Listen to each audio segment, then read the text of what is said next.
स्वर्ग की यात्रा। एक बार की बात है, राजा अकबर अपने दरबार में बैठकर कुछ विचार कर रहे थे। तभी अचानक उन्हें ख्याल आया कि उनकी दाढ़ी और बाल काफ़ी बढ़ गए हैं। इस ख्याल आते ही उन्होंने अपने एक दरबारी को बुलाकर नाई को फौरन हाजिर होने का संदेश भिजवाया।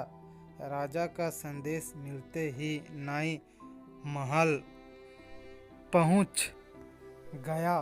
महल पहुंचकर नाई राजा की हजामत बना ही रहा था कि कहीं से एक कौवा वहां आकर बैठ जाता है और काँव काँव करने लगता है। राजा अकबर नाई से पूछते हैं, यह कौवा काँव काँव क्यों कर रहा है?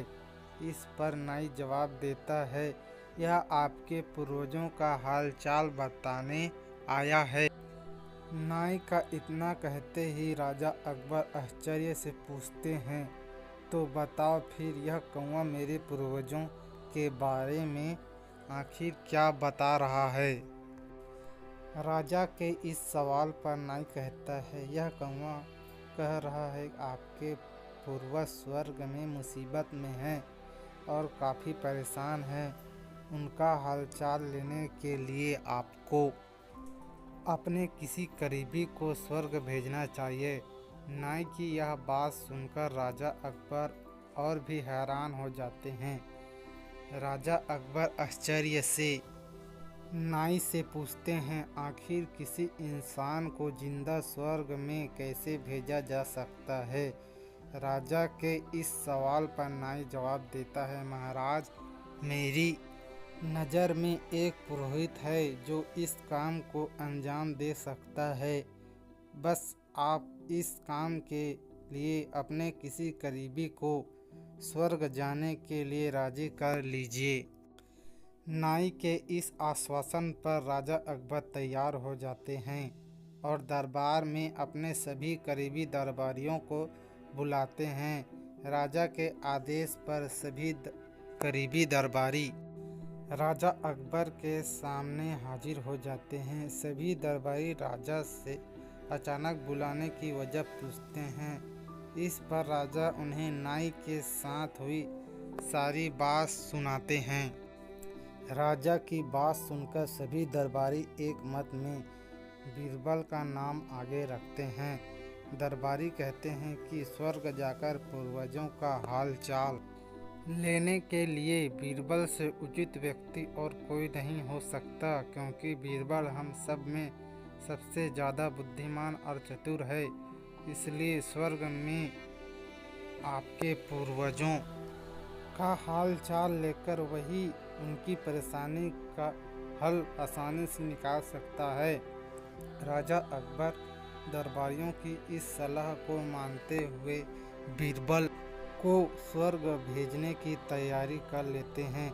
इस बात का पता चलते ही बीरबल शहंशाह अकबर से पुरोहित को बुलाकर स्वर्ग भेजने की विधि के बारे में पूछते हैं। बीरबल की इस बात पर राजमहल में पुरोहित को बुलवाया जाता है। पुरोहित के आते ही उनसे स्वर्ग जाने की विधि के बारे में पूछा जाता है। पुरोहित बताते हैं, आपको यहीं पास में मौजूद एक घास के ढेर में भेजा जाएगा। बाद में उस ढेर में आग लगा दी जाएगी।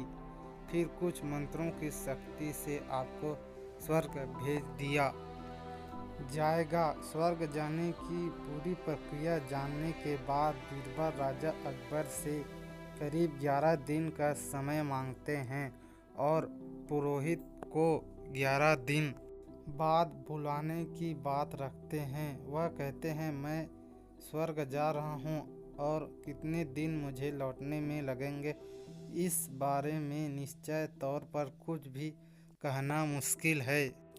इसलिए स्वर्ग जाने से पहले एक बार मैं अपने परिवार से मिलना चाहता हूँ और कुछ समय बिताना चाहता हूँ। बीरबल अपने घर जाने के लिए महल से रवाना हो जाते हैं। देखते देखते 11 दिन बीत जाते हैं। 12वें दिन बीरबल स्वर्ग जाने के लिए राजा अकबर के सामने हाजिर होते हैं। पुरोहित को बुलाया जाता है और बीरबल को स्वर्ग भेजने की तैयारी की जाने लगती है। पुरोहित बीरबल को स्वर्ग भेजने के लिए महल से कुछ दूर घास का एक ढेर लगवाते हैं। बीरबल को स्वर्ग भेजने के लिए घास के ढेर के अंदर भिजवाया जाता है। घास के ढेर के अंदर जाते ही पुरोहित घास के ढेर में आग लगा देते हैं और बीरबल को स्वर्ग भेजने की प्रक्रिया पूरी होती है। धीरे धीरे 2 महीने बीत जाते हैं और राजा अकबर को बीरबल की चिंता होने लगती है। तभी अचानक बीरबल दरबार में हाजिर हो जाते हैं।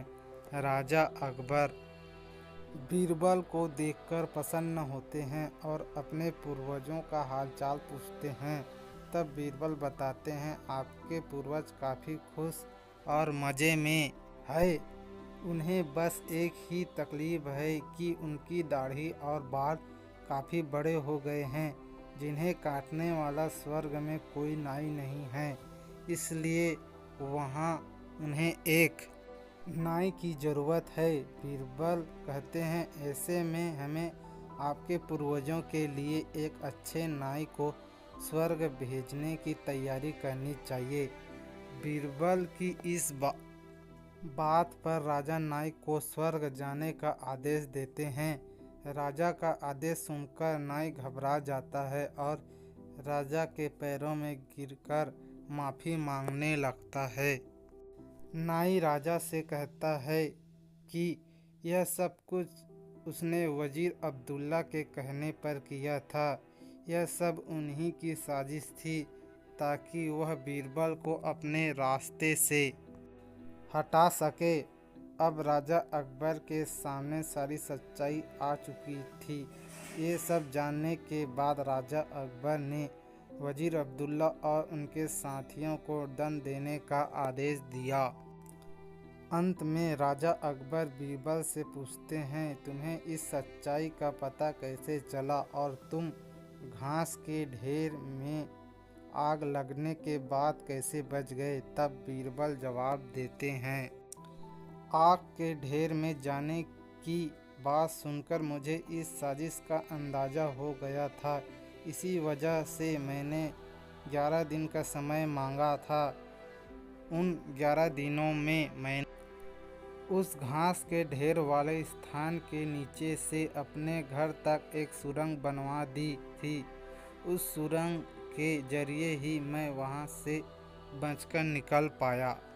बीरबल की पूरी बात सुनकर राजा बहुत प्रसन्न हुए और बोले, वाह बीरबल वाह, यह काम केवल तुम ही कर सकते थे।